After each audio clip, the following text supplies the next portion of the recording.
मंगलम भगवान वीरो मंगलम गौतमो गणी मंगलम कुंद कुंदाद्यो जैन धर्मोस्तु मंगलम सर्वमंगल मांगल्यम सर्वकल्याणकारकम दानम सर्वधर्मानां जैनम जयतु शासनम जैनम जयतु शासनम।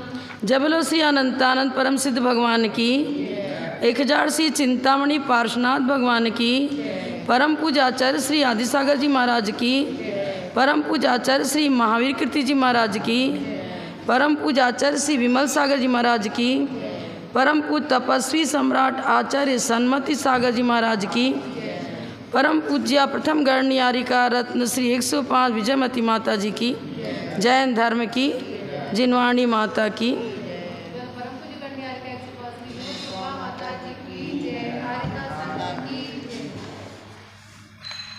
आज भैया व्रत के अतिचार चलेंगे। क्या कोई भी नहीं आते भैया, अब तो देखो घर की सफाइयों में लगे ना। नमः श्री वर्धमानाय निर्धूत कलिलात्मने सालोकानां तिलोकानां यद्विद्या दर्पणायते। 110 नंबर ना। ग्रहण विसर्गास्तरणा न्यदृष्टमृष्टान्यनादरा स्मरणे मृष्टान्यनादरा स्मरणे न्यनादरा स्मरणे यत्प्रोषदोपवास व्यतिलंघन पंचकम तदिदम। ग्रहण विसर्गास्तरणा न्यदृष्टमृष्टान्यनादरा स्मरणे यत्प्रोषदोपवास व्यतिलंघन पंचकम तदिदम। अतिचार। अब उपवास के दिन शरीर शिथिल हो जाता है, अब हिम्मत नहीं रही, देखा ही नहीं, जल्दी से कोई वस्तु उठाई और रख दिया। बिना देखे बिना शोधे श्रावक के लिए तो पूजा का उपकरण है या घर का कोई भी सामान है, मार्जन करके ही रखना उठाना चाहिए। तो ग्रहण माने उठाना और विसर्जन माने छोड़ना। बिना देखे भाले उपकरणों को उठाना रखना और बिना देखे भाले मल मूत्र आदि का भी विसर्जन नहीं करना चाहिए। अब वो तो आजकल तो वो संभव है ही नहीं, उसकी लैट्रिन इस तरह से बनी हुई है कहाँ जा रहा है गटर में, कहाँ क्या देख नहीं सकते, बहुत मुश्किल का काम हो गया। और अदृष्ट माने बिना देखे, और इधर भी आएगा, मतलब अदृष्ट और अमृष्ट ये एक ही जगह आ का प्रयोग है। संधि विच्छेद करेंगे तो ग्रहण विसर्गास तरणानी, फिर अदृष्ट अमृष्टानी, अनादर और अस्मरण। क्या अर्थ हुआ? यहाँ तक तो हो गया कि पूजा के उपकरण आदि को बिना शोधे बिना देखे ग्रहण नहीं करना, मल मूत्र आदि को भी शोध करके ही, जमीन की भूमि जीव जंतु तो नहीं है, देख करके विसर्जन करना। फिर आसन चटाई आदि कुछ भी बिछाना है तो उसको भी देखभाल करके ही रखना चाहिए, उठाना चाहिए। भूख प्यास से पीड़ित हो गए, अब क्या करें, अनादर है अपने व्रतों के प्रति, क्या करें, उपवास ले लिया है लेकिन झेल नहीं पा रहे हैं करके, अनादर उसके प्रति। और आवश्यक जो क्रियाएं हैं सट आवश्यक, उनको भूल जाना। अब माला फेर याद ही नहीं रहा कि भाई हमने 1 माला फेरी की, 2 फेरी तो 5 कितनी फेरी याद ही नहीं है, बीच में ही मंत्र उल्टा सीधा हो गया, भूल भाल गए। तो मंत्र का भी विस्मरण हो जाना, कोई मंत्र बोल रहे थे अब भूल गया दूसरा मंत्र, तो इस प्रकार के अस्मरण भी अतिचार है। 5 अतिचार कौन हुए?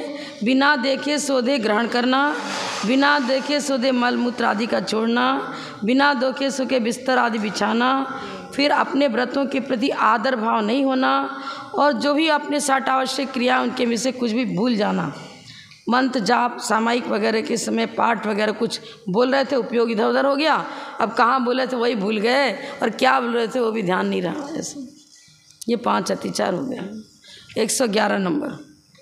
दानम वैयावृत्यम धर्माय तपोधनाय गुण निधे अनपेक्षितोपचारो अक्रियमगृहाय विभवेन।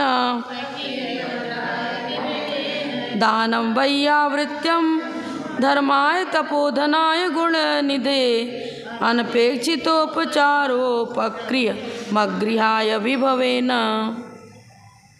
वैयावृत, सबसे पहले वैयावृत का अर्थ आजकल क्या लगाते हैं आप लोग? हाथ पैर दबाना नहीं। सर्वार सिद्धि ग्रंथ में वैयावृत की परिभाषा बहुत अच्छी दी है। उन्होंने लिखा है, गुणवत दुखोपनिपाते निर्वद्येन विधिना तदपरणम वैयावृत्यम। गुणी मतलब रत्नत्रय की धारी। विशेष तो उनका महत्व ऐसे सभी के लिए लेंगे, सम्यक दृष्टि श्रावक है या कोई भी पशु पक्षी भी है, उसके प्रति उपकार की भावना रखना। लेकिन विशेष संबर और निर्जरा और मोक्ष मार्ग रत्नत्रय की उत्पत्ति वृद्धि फलोत्पत्ति की चर्चा लेकर यहाँ वैयावृत की चर्चा हम करेंगे। तो गुणवत माने रत्नत्रय की धारी, उनके ऊपर कोई कष्ट आ पड़ा, मतलब पैर में चोट लग गई है, कोई गिर पड़े या आहारचर्या सही नहीं हुई तो कुछ बेचैनी हो रही है, किसी प्रकार का कोई शारीरिक वेदना है अथवा और कोई तकलीफ़ है, तो क्या करना? निर्दोष विधि से उसको दूर करना। निर्दोष विधि से दूर करना। मैंने इंग्लिश दवाइयाँ, अंग्रेजी दवाइयाँ दे दी। हम लोग सम्मेद शिखर में चातुर्मास किए थे, तो सभी साधुओं का इलाज करने के लिए वहाँ वैद्य आता था, पर उस वैद्य ने क्या मायाचारी करी, इंग्लिश मेडिसिन जो थे ना उनको पीस देता था। अब पीस पास के पुड़िया बना दिया और कह दिया कि ये पेट दर्द की दवा है, सिर दर्द की, ये फलाना है। पर हम लोग के संग में जब उसको बुलाया गया, सबसे पहले माता जी ने कहा कि ये दवाई किस मेथड से तैयार करी है, उसमें क्या है, क्या क्या चीज़ें हैं। जब तक ये नहीं बताओगे हमारा संघ के कोई भी साधु इसको यूज नहीं करेंगे। चक्कर में पड़ गया। बाद में सब पता चल गया, भेद खुल गया उसका। एक दूसरे का भेद कोई ना, अरे ये क्या बताया गया, तो ऐसे करता, किसने दूसरा बता दिया। अब बताओ, साधु के व्रतों को नष्ट करना ये वैयावृत नहीं है, ये उनके संयम का भी विघात कर रहे हो आप, और स्वयं भी मायाचारी करके कहाँ क्या क्या करोगे आपको पता नहीं है। जो कृष्ण जी की जो वर्तमान में भी चर्चा आती है कि किसी मुनि महाराज को रोग हो गया था, तो कृष्ण जी ने क्या किया, औषधि डलवा करके लड्डू तैयार करवाए और सब जहाँ जहाँ व्यवस्था थी आचार्य की, सब जगह वो औषधि वाले लड्डू भिजवा दिए। अब जिस वैद्य ने दवाई तैयार करी थी वो वैद्य भी उपस्थित हुआ जब उनका रोग दूर हो गया, तब उनका रोग निवारण हो गया। तो वैद्य तो सोच रहा था अच्छा इनाम मिलेगा। अब कृष्ण जी ने पूछा कि वैद्य जी से आपका इलाज तो बहुत अच्छा हो गया, महाराज क्या उत्तर देते हैं, जब तक मेरे आसाता का उदय था तब तक रोग रहा और साता का उदय आया तो रोग ठीक हो गया। अब वैद्य की प्रशंसा ही नहीं करी, वैद्य का कुछ विशेष उसका सम्मान करते करवाते कुछ करते, कुछ भी नहीं बोला उनके लिए। वो इतना नाराज हो गया, बैर बांध लिया उसने कि ये कैसे साधु हैं, उनके प्रति मतलब कुछ बोल तो सकता नहीं, राजा महाराजा बैठे हुए तो कैसे बोल सकता। अंदर ही अंदर उसको घुटन हो गई और उनके प्रति द्वेष भाव हो गया, और इसी आर्त ध्यान से मर करके उसको विशेष इनाम मिलना था वो नहीं मिला तो दुखी हो गया, और नहीं मतलब सामान तो दिया ही लेकिन विशेष कुछ नहीं मिल पाया, और तिर्यंच गति में चला गया, उसकी आयु पूर्ण हो गई और बंदर बन गया। पेड़ पर बैठा था और मुनि महाराज को देखो योग होता है ना, जैसे कि भव का नाता रहता है तो वहीं इकट्ठे हो जाते हैं। अब वो मुनि महाराज वृक्ष के नीचे ध्यान कर रहे थे और वो बंदर कुलता फानता उस जंगल में पैदा हुआ था और उसी वृक्ष के नीचे आके बैठे। अरे पहचान गया जाति स्मरण से, ये वही है ना, बताता हूँ इनको। खूब जोर से डाली झिला हिला के उखाड़ी और उनके ऊपर पटक दी, द्वेषवश पटक दिया। अब वो लोह लुहान हो गए, खून की धार बहने लग गई, बहुत तेज पहना कुछ सा था, डाली गिर गई तो जांग पर गई, मुलायम होता है, कट गया और खून बहने लगा। पर मुनि महाराज तो अपने शान बैठे, नीचे उतरता है, अरे ये तो कुछ भी नहीं कर रहे, हमने इनको पीड़ा पहुंचाती, हमको कुछ भी बोल नहीं रहे हैं, कुछ कह नहीं रहे, कुछ प्रतिकार भी नहीं कर रहे हैं। उसको अपने अंदर पश्चाताप की भावना हुई, और पहले वैद्य था तो जड़ी बूटियाँ मालूम है, वो कहाँ से जड़ियाँ बूटियाँ जल्दी फटाफट उखाड़ के लाया, उसको निचोड़ करके उनके ऊपर डाल दिया जांग के ऊपर, और पूरा रक्त रुक गया, जो रक्त बह रहा था प्रवाह रुक गया। और फिर वो प्रतिदिन आकर के उनके ऊपर कुछ लेप वेप कर जाता, दवाइयों का कुछ कर जाता।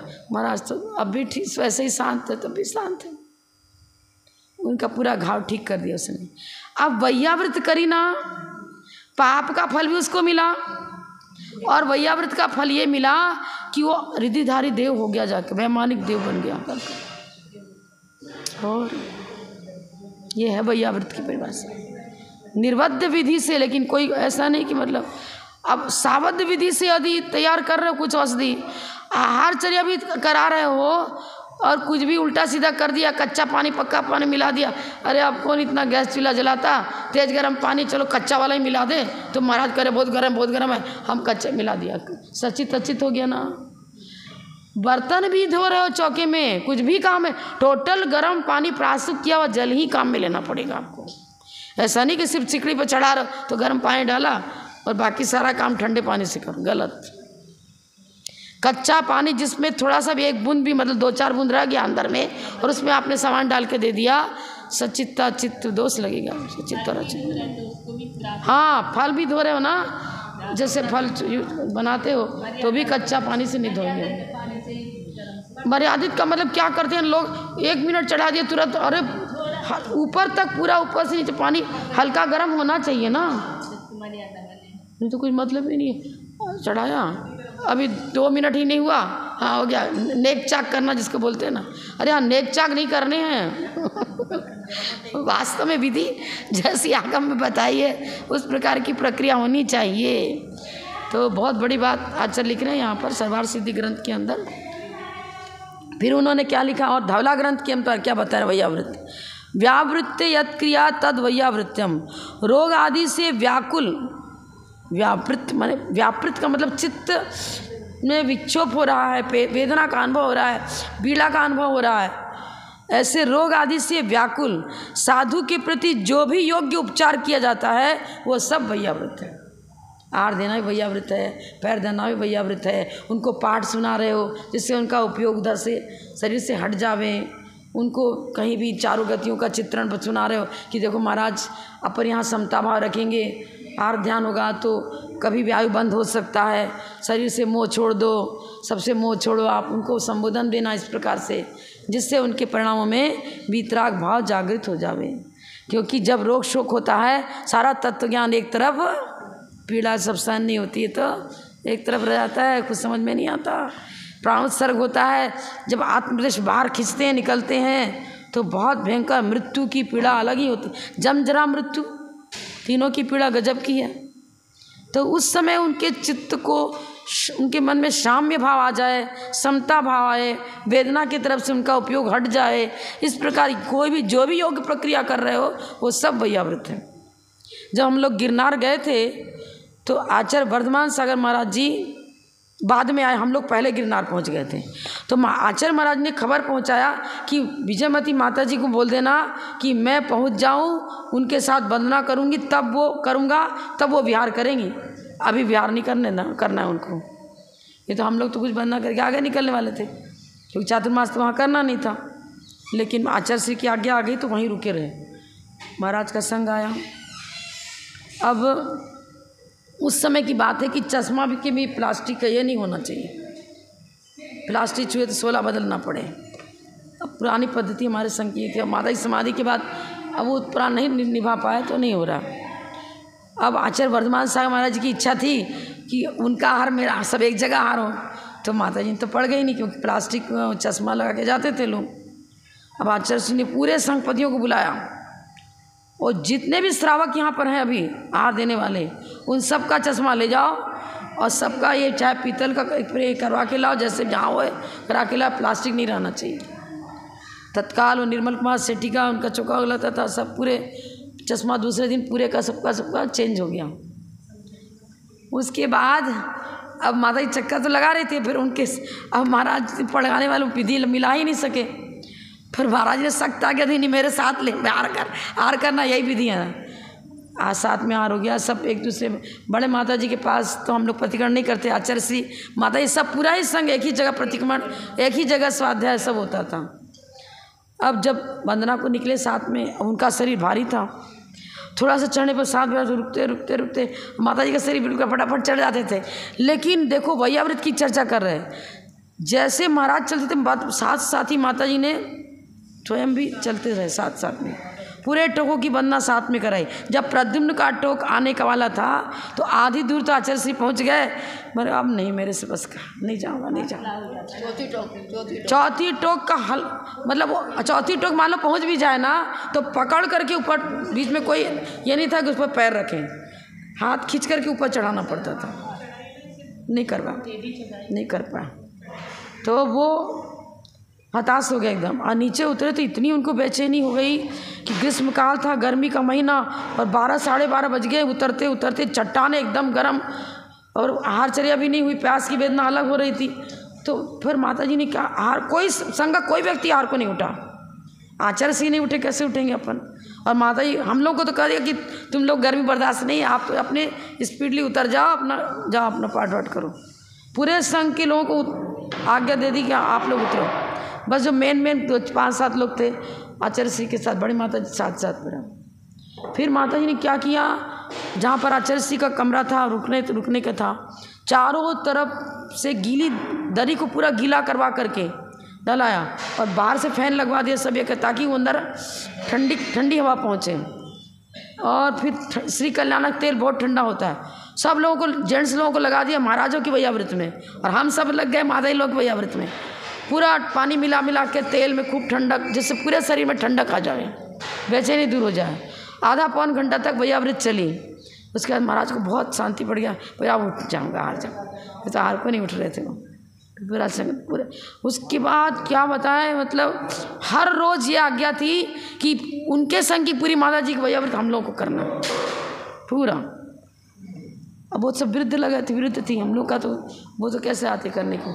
इतना वात्सल्य एक दूसरे का चल रहा था। वो महाराज जी हम लोगों के प्रति ध्यान रखते, सारा ध्यान रखते, इनके आचर्या सही हुई कि नहीं, एकदम इतना स्नेह और वात्सल्य, इसको कहते वैयावृत। अरे हम तो शान साहब महाराज की परंपरा के हैं, तो आदि साहब परंपरा के, परंपरा अलग चीज़ है, ठीक है। और एक ही स्टेज पर आचार्य आदि साहब महाराज की और शान साहब महाराज की दोनों का प्रोग्राम, एक की पुण्यतिथि एक की जन्मतिथि, और दोनों ही का प्रोग्राम एक ही स्टेज पर, वो हम उनका गुणानुवाद सब कर रहे, वो हमारे लोग का आचार्य का गुणानुवाद सब एक। कोई नमो लोहे सब सावण में सब आते हैं, नमो आयरियाण में सब आते हैं, कहाँ परंपरा है यहाँ। तो ये भेद विवक्षा तो चंद्रगुप्त के स्वप्न में दिखा था क्या? नहीं, भद्रबाहु स्वामी के सामने सारे संघ के लोग उपस्थित हुए, पूछा, सब लोग आ गए, हाँ हम लोग अपने अपने संघ सहित पधार गए, अपना अपना शब्द लगा दिया। फिर ये अलग अलग संघ की स्थापना कर दी, नंदी संघ, तो क्या अलग अलग सब संघों की स्थापना कर दी। तो ये भेदभाव पंचम काल में चालू हो गया, वो अब तक चल रहा है। कोई मुनिराज पर कोई उपसर्ग हो गया, कोई उनकी वृद्धावस्था ऐसी है तो उनके लिए उस प्रकार से व्यवस्था बना देना, ताकि उनको ज़्यादा विहार नहीं कराना। आचार्य महाविकृति महाराज जी जिसका अंतराय हुआ है अथवा जो ज़्यादा वृद्ध है, उनको बुला के पूछते, बताओ अपन अगला कितने किलोमीटर चलना, आप कितने चल सकते हो। उन्होंने कह दिया 3 या 5 किलोमीटर, तो 5 ही पर संघपति को आज्ञा दी जाएगी कि बस जैसे बने वहीं पर आर होगा, इसके आगे नहीं जाएंगे। इतना मतलब ये सब वैयावृत है। अनुकूलता देखना, हर साधु की सारी स्थितियों को देखकर उसके अनुकूल बनाना। तो आचार्य तो संघ के नायक होते हैं, उनको तो सबके सुख दुख के साथी बनना ही बनना है, और शिष्य गुरु के सुख दुख के साथी बनेंगे। तो यहाँ यही बता रहे कि एक दूसरे के प्रति परोपकार की भावना होना, उनके प्रति हित की भावना रखना, यही वैयावृत है। तद वैयावृत्यम, जो परस्पर में एक दूसरे के प्रति उपकार की भावना, एक दूसरे के प्रति सहयोग की भावना होती है, उसी को वैयावृत कहते हैं। पर वैयावृत कितने प्रकार का होता है आपने तत्वासूत्र में पढ़ा है ना। आचार्योपाध्याय तपस्वी शैक्ष ग्लान गण कुल संघ साधु मनोज्ञानम। आचार्य की वैयावृत की अलग चर्चा क्यों? संघ के नायक हैं, संघ के नायक हैं, उनके आधार पर सारा संघ उनको शिक्षण देना, उनको दीक्षा शिक्षा देना, तो उनको प्रमुखता दी जाएगी।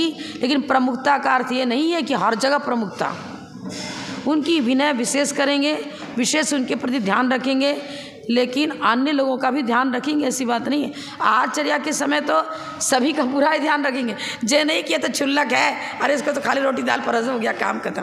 अरे नहीं, हमने खुद देखा, ये कुछ भी हो, सुंदर साहब महाराज के अंदर वैयावृत की बहुत दीवाना। 7 में चातुर्मास हुआ था बाराबंकी में, सारे क्षुल्लक क्षुल्लक वृद्ध है, थोड़ा सा अशक्त हैं, थोड़ा बीमार से चल रहे हैं, ठीक है पड़क गए पहले, लेकिन खड़े रहेंगे, मतलब हाथ शुरू नहीं करेंगे, बैठ जाएंगे, पूजन हो गई बैठे। फिर सबकी थाली लग गई, सबका देख लिया, सबकी थाली में सब कुछ औषधि बराबर है कि नहीं, जूस वगैरह बराबर है कि नहीं, ड्राई फ्रूट जिसको जैसा चाहिए सब व्यवस्था बना के एक एक को पहले उनके पास बिठा दिया, उनका आहार शुरू कर दिया, फिर अपना आहार शुरू कर दिया, फिर अपना आहार शुरू कर दिया। ऐसा उनका रोज़ का ही नियम हो गया था, कभी कभी का नहीं, प्राय घर का हर रोज़ का ही ऐसा नियम हो गया था।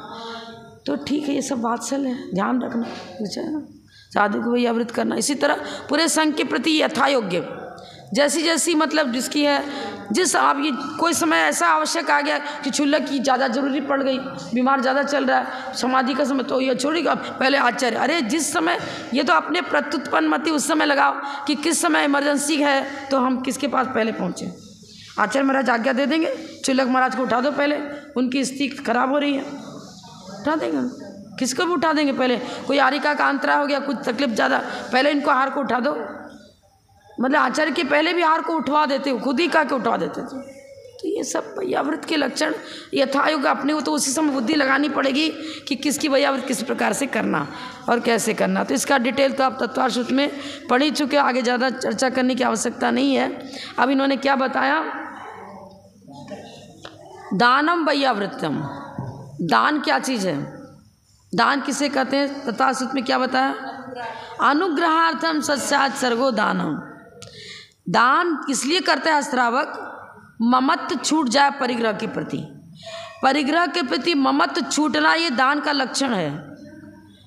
आपने दान तो दिया, अपनी तरफ से बेदी बनवा दी, अब कोई भी आ रहा है ना, ये मेरी बेदी है, ये मैंने बनाया, एक एक पैसा गिना देंगे। पंच कल्याणक में हम ये बने थे, हमें सौदरमिंद बने थे, हमने इतना लाख दिया था, इतना ये करोड़ दिया था, इतना ये दिया था, पूरी अपनी प्रशंसा व्यक्ति व्यक्ति से, गांव गांव से जितने लोग आ रहे हैं सबसे अपनी चर्चा कर रहे हैं।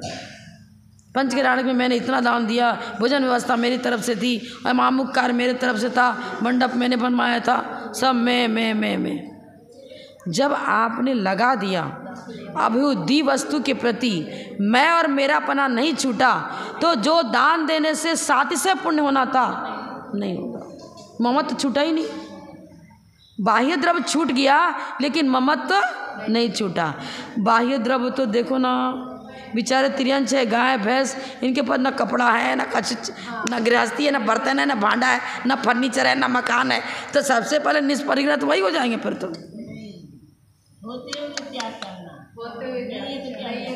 बाह्य परिग्रह नहीं है, तो बाह्य परिग्रह के अभाव मात्र को कहा ही नहीं, यहाँ तो चर्चा है अंतरंग में ममत्व को छुड़ाने के लिए बाह्य परिग्रह छोड़ते हैं। तो उनका ममत्व छूटा कि बंदर के आगे जरा चारा डाल दो ना, नंग तो है, पेट भरने के बाद भी इधर भर लेगा, इधर भर लेगा, और फिर भी खाता जाएगा। खाया हुआ उलट गया, उल्टी करके इधर उल्टी करके छोड़ देगा, फिर नया फिर खाने लग जाएगा। बहुत गहरा ममत्व, बहुत गहरा ममत्व। सारे त्रियंशों की अधिकांशतः यही स्थिति है। तो वो अंतरंग में तो परिग्रह के प्रति मूर्छा, खाना पीना, कोई भी बाह्य वस्तु, शरीर पोषण की जो भी आवश्यक चीज़ें हैं उनके प्रति गहरा ममत्व जो मेरा है ना, वो नहीं होना चाहिए।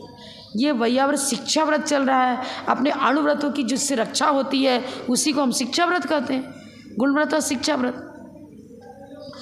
और फिर लिखा धर्माय, धार्मिक कार्यों के लिए दान देना। ओहो, धार्मिक कार्य, शादी विवाह में देख लो जरा, करोड़ों अरबों की संपत्ति खत्म हो रही है और इधर बोलियाँ चल रही हैं कि अरे भैया विधान होना है, कौन सा धर्मिंद बनेगा, थोड़ा सा करो। अरे पहले उसको पूछो ना, पहले उसको पूछो ना। योग्यता है, करोड़पति स्वयं है, लेकिन बहुत मुश्किल से ज़्यादा प्रेशर डालने पर कुछ राशि निकाल पाता है। और घरेलू कार्य के लिए अरे मेरा बेटा है ना, चाहे ले जाओ करोड़ों, कोई तकलीफ नहीं। धर्माय लिख दिया, अगर धर्म का प्रकरण नहीं है तो उसको वैयाव्रत में नहीं लेंगे। पुत्र की शादी में करोड़ खर्च कर दिया, वैयाव्रत हो गई क्या? वाह वाह। धर्माय तपोधनाय, तपोधनाय माने तपस्वी हैं, तप ही जिनका धन है, संपत्ति है। और ऐसे साधुओं के आपने विहार करवाया, उनको योग्य सामग्री सब चीज़, पाटा है, चौकी है, जो भी उनका पिच्ची है, कमंडल है, शास्त्र है, जो भी उनका अनुकूल सामग्री जुड़ा दी। हाँ, ध्यान भी नहीं आ रहा। हम लोग गए थे नागौर ही तो शायद था, नागौर के दराज नहीं, मेड़ता सिटी। आचार्य सन्मति सार महाराज जी, विजय मत सबका एक साथ बिहार हुआ था। मेड़ता सिटी पहुँचे, क्या उन लोगों ने, पूरे गांव वालों ने मिलकर भैया व्रत करते हुए विहार करवाया। चौकी की हाई फाई पूरी अच्छी व्यवस्था, और सर्दी का मौसम था। यहाँ तक कि उनको इतना ज्ञान था कि ये छुल्लक का बैग है, छुल्लक के पैटे भी पाटा लग गया उसकी जगह पर, उसके बस्ते वहीं रखा गए, उसका सब आइटम, कमंडल का पानी, सब पूरी व्यवस्था, एक एक का एक एक पूरी परफेक्ट व्यवस्था, कुछ गड़बड़ी नहीं कि मेरे बस्ते वहाँ पहुँच जाए, उनके यहाँ पहुँच जाए, नहीं। इतना उनका विवेक जागृत था। और जहाँ जहाँ खिड़कियाँ हैं, हवा आने हैं, सब जगह पुट्ठा लेके चलते थे वो। सबको, कमरे को पूरा पैक किया, सबके पाटे, चटाई, जिसको घास चाहिए घास, गर्म पानी जैसा चाहिए, सब पूरी व्यवस्था। आए और चुपचाप अपने स्थान बैठ गए और सामायिक चालू कर दी। कहना ही नहीं पड़ा, अरे मेरा बस्ता कहाँ ला के देना, अरे मेरा कमंडल किधर है, क्या है, करेगा, कुछ भी नहीं। कहीं रंच मात्र भी कोई इशारा भी नहीं करना पड़ा कि ये कमी रह गई है। बहुत पहले की बात है। पहले क्या संयुक्त परिवार था, एक व्यक्ति घर से निकल गया, घर एक एक घर से एक एक दो दो व्यक्ति निकल गए, दूसरे लोग दुकान भी संभाल ले रहे हैं, काम भी संभाल ले रहे हैं, निकल जाते थे। अब वही मेड़ता सिटी में अब वो चीज़ नहीं जितना पहले था, कर लेते। अब वो चीज़ है, परिस्थितियाँ भी कुछ ऐसा कर देती हैं। तो धर्म मतलब रत्नत्रय की धारी, तपस्वी, गुणनिधि, अनेक गुणों का पुंज उनका जीवन ही है। अनपेक्षितोपचारो, अरे महाराज जी के पास जाएंगे ना तो हमको भी कुछ अच्छा गिफ्ट मिलेगा। मेरे घर में कुछ तकलीफें हैं, महाराज से कहेंगे ना तो वो तकलीफ दूर हो जाए, कुछ मंत्र दे दें, कुछ तंत्र दे दें, कुछ ऐसा दे दें जिससे हमारा घर का सब तकलीफ निकल, बदले में कुछ पाना, बदले में हमको कुछ अच्छा गिफ्ट इनसे मिल जावे, इस भावना को लेकर नहीं। अनपेक्षितोपचारो मात्र पुण्यार्जन, अनुग्रहार्थम सस्यात् सर्वोदान। तो अनुग्रह, एक दूसरे के प्रति अनुग्रह की भावना, इस प्रकार उपक्रिय माने उपकार की भावना, उनके प्रति सेवा शुश्रूषा की भावना लेकर कार्य करना। मगृहाय विभवेन, गृह त्यागी, गृह में गृह त्यागी होते ही साधु, जिनको आचार्य उपाध्याय साधु पंच परमेश्वरी सभी।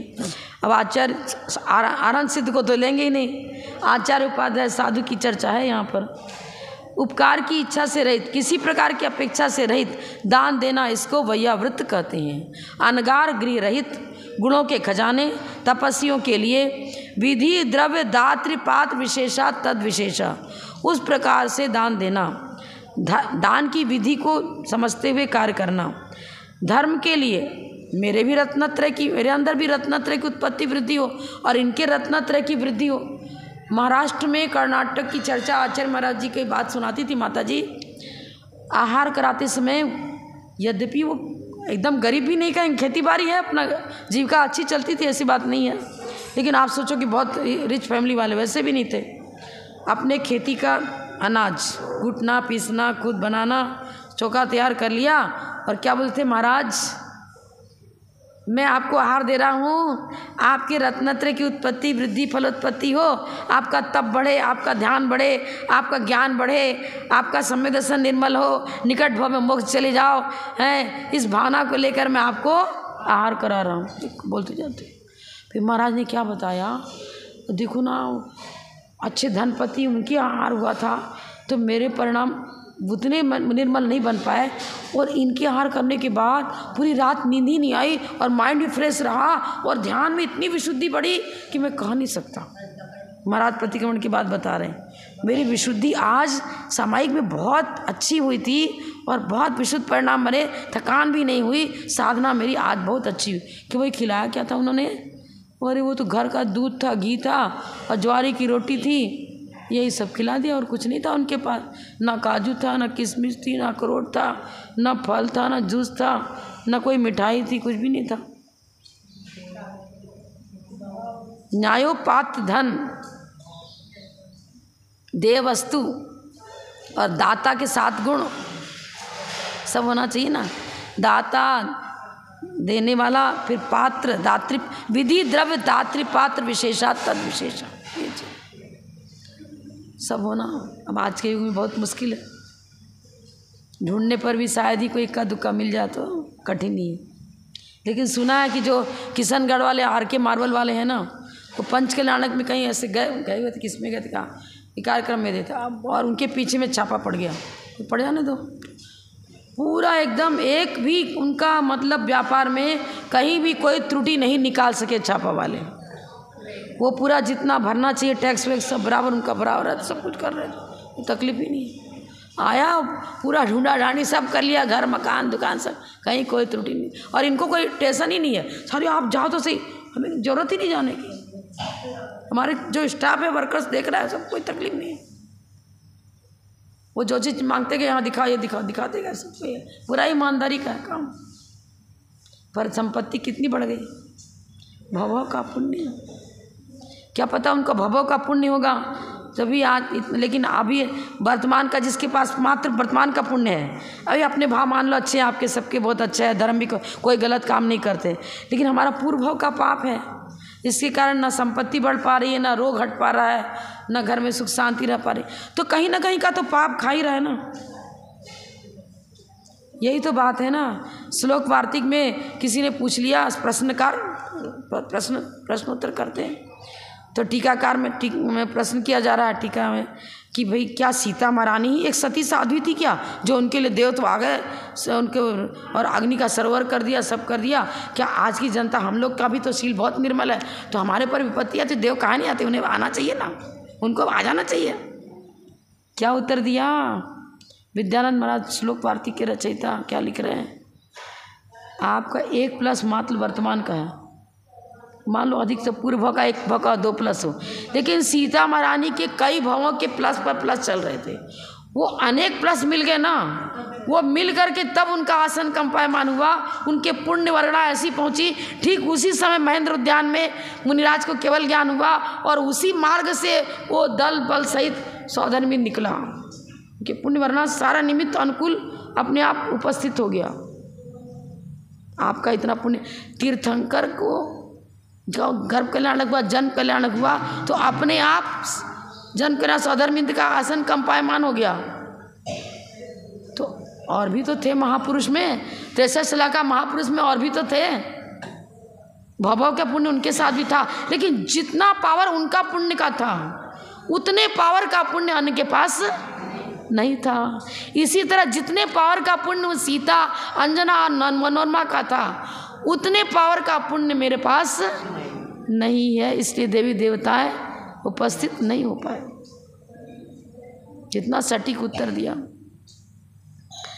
ये वैयावृत का चुग्गा भी किसी को डाल रहे पक्षियों को, ये भी दया दत्ती दान बोलते हैं ना, अलग से है आहार दान, उसमें भी आता, वो भी पुण्यार्जन का कारण। बताया था ना एक बार आपको कि एक गरीब व्यक्ति था और सोचे रहेगा महाराज के पास जाते तो सब करोड़पति बन जाते, चलो हम भी इनसे आशीर्वाद लेके आए, कुछ हमारा भी कुछ काम बने, महाराज मेरा भी कुछ दुख दारिद्र दूर करो। महाराज का चेहरा देखने लग गए, क्या करो, पुण्य तो इसका 0 पर चल रहा है, उपादान 0 पर है तो निमित्त क्या काम करेगा? उपादान 0 पर है।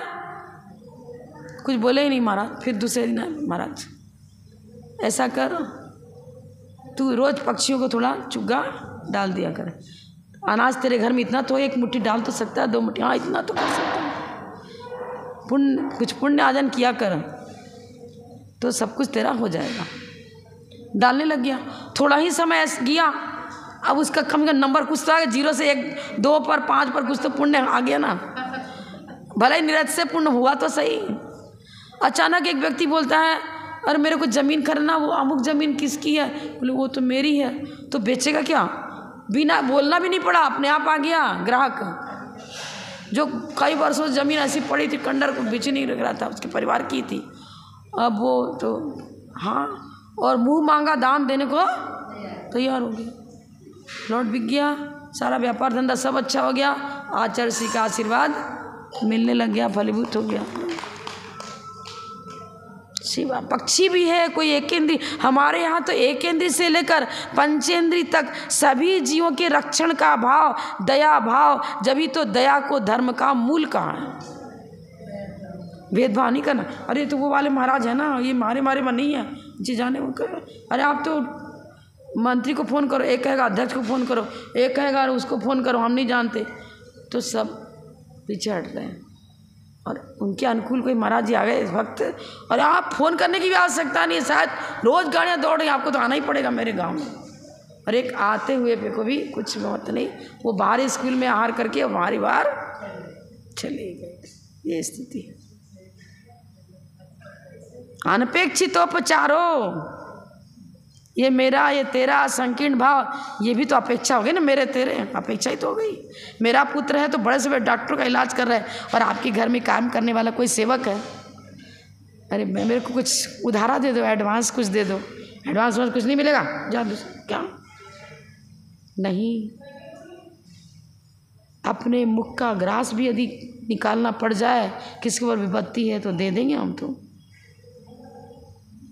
ये चीज़ है। आचार्य विमल सार महाराज जी 3 बार अपनी थाली परसी, बनाया खाना 4 बार। अब कोई ना कोई व्रती त्यागी आ गया, आज छोड़ दिया, क्या कब तक बनाते रहेंगे। फिर दूसरा सामायिक का टाइम हो गया, कुछ हो गया, चना वना खा के कुछ ऐसे ही गुड़ फाँक लिया, गुड़ चना खा लिया, रह गए बिना भोजन के रह गए। लेकिन अपने सामने थाली रख पर दूसरा आ गया कोई व्रती त्यागी, हाँ पहले तो वो कुछ अतिथि सत्कार।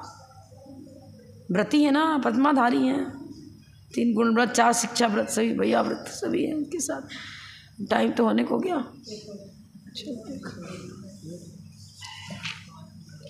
व्यापत्ति व्यपनोद पदयो संवाहनम च गुण रागात् वैयावृत्यम यावा नुपग्रहोन्योपि संयमिनाम।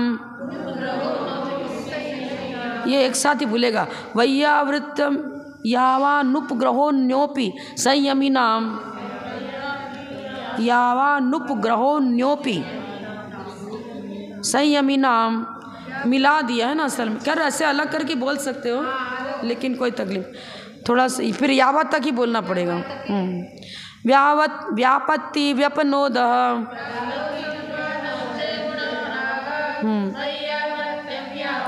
नुपग्रहोन्योपि। व्यापत्ति व्यपनोद। अब व्यापत्ति मैंने मन में खेद हो रहा है, बहुत ज़्यादा थकान हो गई है, सिर भी दुखने लगा, हाथ पैर दुखने लग गए, पीड़ा भी हो रही, खेद अंतरंग में खेद थकावट के कारण से। तो उसको दूर कैसे करना, हाथ तेल मालिश करा, कोई भी जो से कोई जैसे लौकी वगैरह ज़्यादा गर्मी बढ़ गई, तलवे में लौकी लगा देते हैं, नींबू घिस देते हैं। पित्त का ज़्यादा उद्रेक है तो नींबू को 2 टुकड़ा करो, उसमें थोड़ी सौंठ बुरक दो, अब बुरक करके फिर तलवे में लगा दो, हथेली में लगा दो, सब बात पित्त कब जो भी है सब खींच लेगा और शांति पड़ जाएगी। नींबू में सौंठ ऐसे लगा दिया ऊपर में, और सौंठ लगा के उसको थोड़ा सा ऐसे कर लिया, अंदर तक चला गया सौंठ अंदर तक, फिर उसको तलवे में घिस दो, लगा दो। बड़े माता जी को लगाते थे हम लोग, कभी उनको ज़्यादा उपवास वगैरह बहुत करते थे ना, तब तो अपना जैसा जिसको जैसा सूट कर रहा है ये भी देख लेना, प्रकृति के अनुसार ऐसा कर लेना।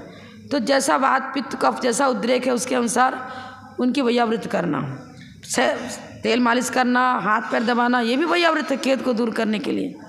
गुणों में अनुराग पूर्वक, गुणानुराग पूर्वक करना, मने वंदे तद्गुण लब्धे, ये चीज़ भावना को लेकर गुणों के प्रति उनको खुश करने के लिए नहीं, इसलिए लिख दिया गुणानुराग। महाराज को खुश कर लेंगे ना, फिर महाराज तो हमको सबसे आगे बिठाएंगे, सबसे अच्छा स्थान देंगे, सबसे पहले मेरा सम्मान कराएंगे। अरे अमुक सेठ आ गया भैया, मेरा भक्त है, इसका विशेष सम्मान कराओ। ऐसा नहीं, हम तो गुणानुराग पूर्वक वैयावृत्त कर रहे। अरे महाराज की इच्छा, मेरा विशेष आशीर्वाद दे रहे हैं तो ठीक है, लेकिन हमारे अंदर आकांक्षा नहीं है कि मैंने इनको आहार आदि दिया है, इनका विहार कराया है, तो मेरे को प्रमुखता देनी ही चाहिए। दे भी सकते, नहीं भी दे सकते। कितने लोग रूठ जाते हैं, हाँ सबका नाम तो बोल दिया और हमने भी तो विहार करवाया था, सब करा, और देखो महाराज मेरा नाम ही नहीं बोला। सो फिर क्या किया, वो तो ऐसे हो गए कि अब बंदामी भी नहीं करेंगे, नमोस्तु भी नहीं करेंगे, ये तो अब शत्रुवत व्यवहार हो गया। लोग ये हो गया, इतने नाराज हो गए। अरे भूल चूक कभी हो जाती है, शांतधारा में नाम बोलना, 5-7 लोग बैठे, अब क्या देखते, या तो लिस्ट बना के दे दो तो फटाफट भूल जाए, अब किसी का एक आध को छूट भी जाता है, नहीं रटा रटा है, आगे पीछे हो गया, छूट गया, जब नाराज़गी क्या हो? नहीं बोला। आप तो पुण्य आर्जन के लिए शांति धारा कर रहे हो ना, नाम बढ़ाई के लिए कर रहे थे क्या कि मेरा नाम बोले तो करूँगा? तो नाम लिख बोला जाए तो शांति धारा सक्सेस, और नहीं बोला तो सक्सेस नहीं, रूठ गए, पाप का बंद करने, परिणाम खराब कर लिए, क्या हो गया? ऐसा नहीं होना। यशस कीर्ति की चाह से भी पाप का बंद होता है, नीच गोत्र का बंद होता है। क्या है ना, नीच गोत्र उच्च गोत्र तत्वासुत में लिखा ना, परात्मनिंदा प्रशंसे सदसद गुणोत्सादनोद्भावने च नीचे गोतस्य तब विपर्यो नीचे। तो इस तरह से आप देख लेना, यहाँ भी यही बता रहे, चरणों को दबाना ठीक है, गुणानुराग पूर्वक उनका जैसा ही बने, उनके रत्नत्रय की वृद्धि हो, उत्पत्ति वृद्धि हो, फलोत्पत्ति हो, इस प्रकार की भावना लेकर सेवा शुश्रूषा करना चाहिए। ये वैयाव्रत का लक्षण है। अब दान भी वैयाव्रत है। ये प्रकरण थोड़ा ज़्यादा लेना पड़ेगा, रहने दो, 5 मिनट बाकी है, लेकिन फिर भी रहने दो। न पुण्य प्रतिपत्ति सप्तगुण समाहितेन शुद्धेन अपसूनारंभाणा मार्याणां मिष्यते दानम। न पुण्य प्रतिपत्ति सप्तगुण समाहितेन शुद्धेन।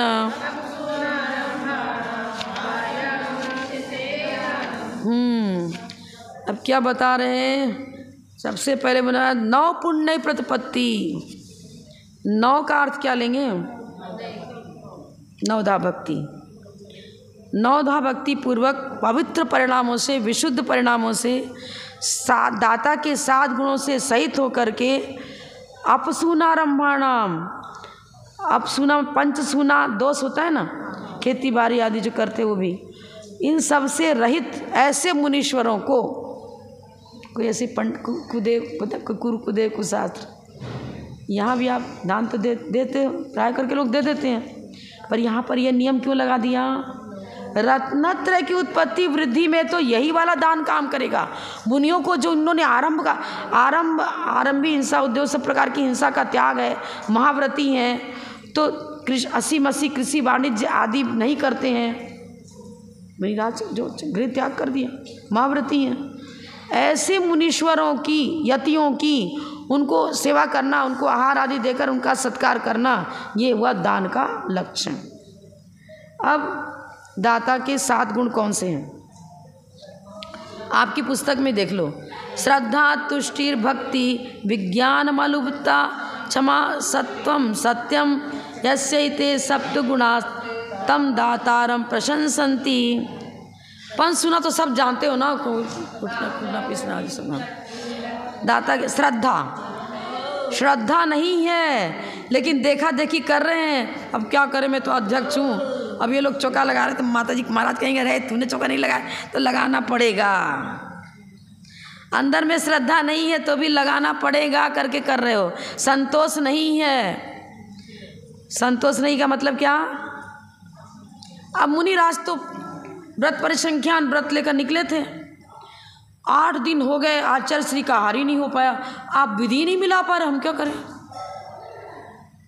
आहार नहीं हुआ तो इतना नाराज हो गया, पड़ोसी को कहता है तू खड़ा नहीं हो ना, 5 बार आचार्य का आहार हो गया, मेरे यहाँ एक बार भी नहीं हुआ, तू ही पड़गा लेता है, तू ही सबसे बड़ा सेठ है क्या?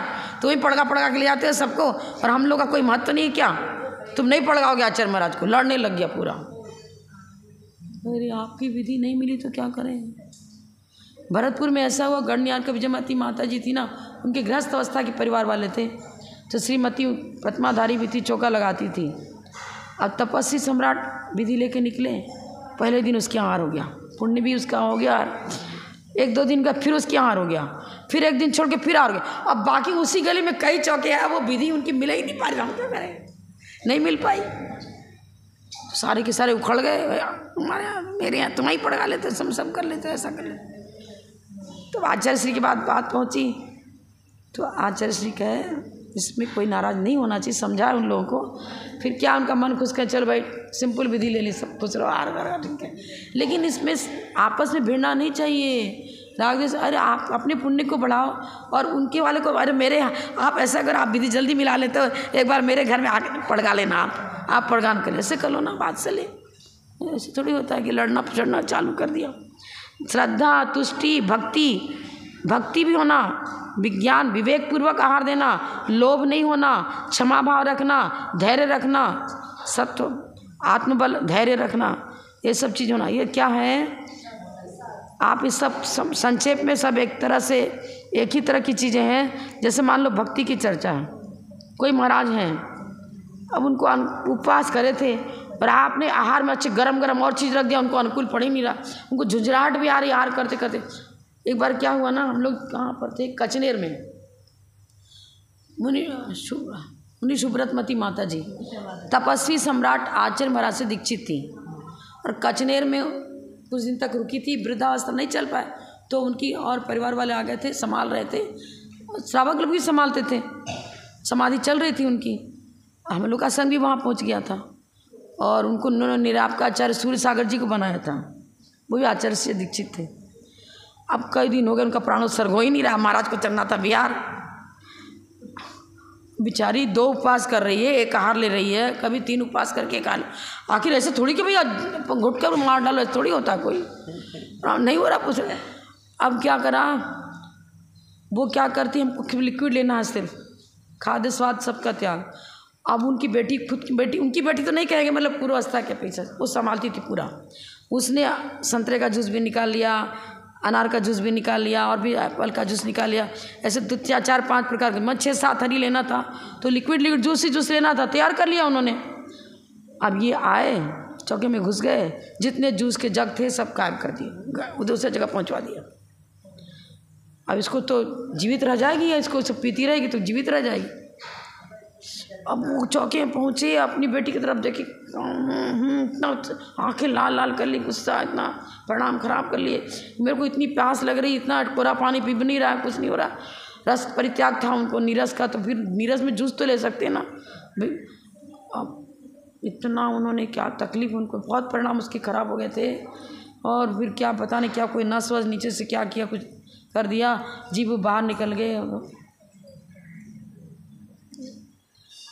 अब बड़े माता जी के माँ तो खुद भी जो उनको निरापकाचार बनाया और चौके में घुस करके सब हटा देते, फिर भी माता जी उनको बराबर संबोधन करते रहे, देखते रहे कि विशुद्धि बढ़े, लेकिन लास्ट में उनकी समाधि, अब क्या पता उन्होंने अब अंतरंग परिणाम की विशुद्धि बढ़ाई हो, शारीरिक वेदना के कारण से जीभ बाहर निकल गई, जो भी हो ऐसे करने लग गए, लेकिन जो भी हो, लेकिन हो सकता है कि अंतरंग में उनके परिणाम बहुत अच्छे हों। हम ये नहीं कह सकते कि असमाधि की समाधि हुई, कुछ नहीं कह सकते, लेकिन घबरा कर आप ऐसी स्थिति जब रहे ना, मान लिया कि त्याग करा भी दिया गया है, अब वो आचार्य उनको सब कुछ दे सकते हैं, कोई ज़रूरी नहीं है आप चले जाओ बिहार करना है तो दूसरे पर सौंप दो।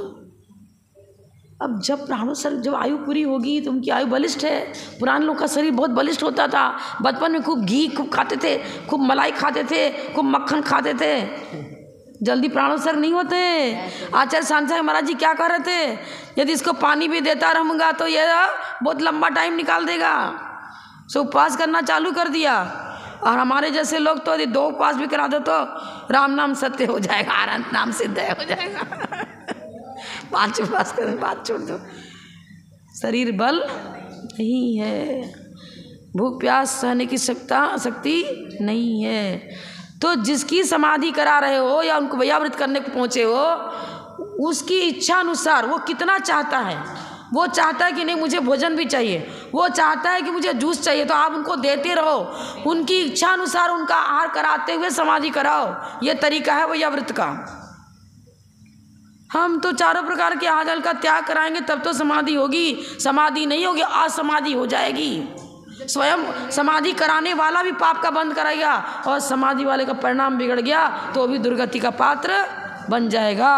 आपको बताया था चारित्रमती माता जी की समाधि बड़ी माता जी ने कराई थी ग्वालियर में, भयंकर गर्मी और उनको प्यास की इतनी तीव्र वेदना थी कि वो कह रही थी मेरे को एकदम जैसे प्राण निकल जाएंगे, इतना भयंकर प्यास की वेदना हो रही है, माता जी मैं क्या करूं।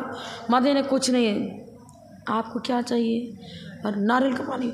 प्लेन से उन्होंने दिल्ली फ़ोन किया, पूर्व प्रयाग के पे से संबंधित, मतलब दीक्षा के पहले वीरचंद जी भट्ट जाते हैं, वो उन्होंने 50 नारियल 25 जो भी रखे हो सब भेज दिया। 8 साढ़े 8 बजे नारियल पहुंच भी गया, हमको भेज दिया प्रवचन करो, और फिर नारियल पूरा निकाल दिया। उसने कितनी मतलब पीते जा ऐसे प्यास लगी थी, 3 जगह 3.5 जगह पूरा नारियल का पानी पीते गए, और उसको पीकर अब शांति पड़ गई। जो छपक की इच्छा है, भले ही वो त्यागी हुई चीज़ क्यों ना हो, त्यागी हुई चीज़ का मतलब ऐसा नहीं कि आलू मूली गाजर सब करा दो, कब करा दो। त्यागी हुई चीज़ में मतलब ऐसा है कि जितना योग्य है, आपको प्यास का शमन करना है ना, तो मैं बिना शक्कर का पानी करा के भी प्यास का शमन करा सकता हूँ। यदि शक्कर का त्याग है तो वो शक्कर मांग रहा है, नहीं, शक्कर के बिना भी आपको हम ऐसा देंगे जहाँ तक कोशिश ये हो ना कि त्यागी हुई चीज़ नहीं था, और त्यागी हुई चीज़ को सामने लाओ। तो देखो व्रत भंग करके आपका क्या होगा, नहीं करो ऐसा, अल्टरनेट ये चीज़ ले लो, इससे भी आपको शांति मिल जाएगी। संबोधन करना, ऐसा करना, विषय बनाना जिससे व्रत भी भंग ना हो और आर्त ध्यान की भूमिका भी ना होवे। ये है प्रक्रिया समाधि की। मान लिया कि उसने कि त्याग कर दिया कि कल हम उपवास कर लेंगे, और प्रातः काल होते ही उसको आपने कहा तो हाँ ठीक है, फिर आप हो कि मैंने इसको अंदर से आप सोच रहे मैंने इसको पूरा त्याग नहीं कराया, जैसी स्थिति हो वैसा देखूंगा, उसको भी कहा तो जैसी स्थिति वैसा देखाऊंगा, तुम भले उपवास करो जैसी अब सुबह हुआ मेरे को बहुत प्यास लग रही, पानी चाहिए। अब लोग शाम को तो सुबह तो कह रहे थे कि कल उपवास करेंगे, और कह रहे कि हमें तो पानी चाहिए। अब छोड़ देना क्या, नहीं, आहार को उठा दो, कोई दोष नहीं है, उठा दो आहार को, जल दो, उन्हें जल पिला दो, फिर उनको बिठा दो, गए साहब गए। और अगर प्यास की वेदना है और आपको नहीं, तुमने तो त्याग किया, हम नहीं पिलाएंगे, क्या हो जाएगा, हाय पानी ऐसे करके प्राण निकलेंगे। हाय पानी, त्याग का मतलब उससे लगाव छूटना। मुनिराज हैं तो 2 बार पानी नहीं पिला दोगे, 3 बार नहीं पिलाओगे, 5 बार नहीं पिलाओगे, पिलाओगे तो एक ही बार मूल व्रतों का रक्षण करते हुए। लेकिन उत्तर गुण जो है ना, अनशन, उनोदर, व्रत परिसंख्या, रथ परित्याग, इसमें अपनी बुद्धि तात्कालिक लगानी पड़ेगी कि किस प्रकार से उनके व्रत का रक्षण भी होगा और किस प्रकार से परिणामों भी ऊपर उठते हुए परिणाम भी बनेंगे, ये खुद देखना पड़ेगा। वो जबरदस्ती भी कहेगा हाँ मेरा उपवास है, मैं तो कर लूँगा, आप ठीक है। अब मान लो सुबह उसने तड़पना चालू कर दिया कि नहीं मेरे को तो प्यास ही लग रही, पानी चाहिए, मेरे को अमुक चीज़ चाहिए, हाँ खिला देंगे, कोई बात नहीं, क्योंकि पीने के बाद फिर उसको तृप्ति हो जाएगी, फिर उसके वही चीज़ जो लगा वो छूट जाएगा, परिणामों में विशुद्धि बढ़ेगी। परिणामों की विशुद्धि पूर्वक प्राणोत्सर्ग, इसको कहते हैं वैयावृत, और इसी को करते हैं श्रेष्ठ समाधि का उपाय। ये चीज़ बहुत ज़्यादा ही टाइम हो गया, इसलिए मैं कह रही थी कि छोड़। जब बोलो प्रथम गणनी यार क्या बजे माता जी।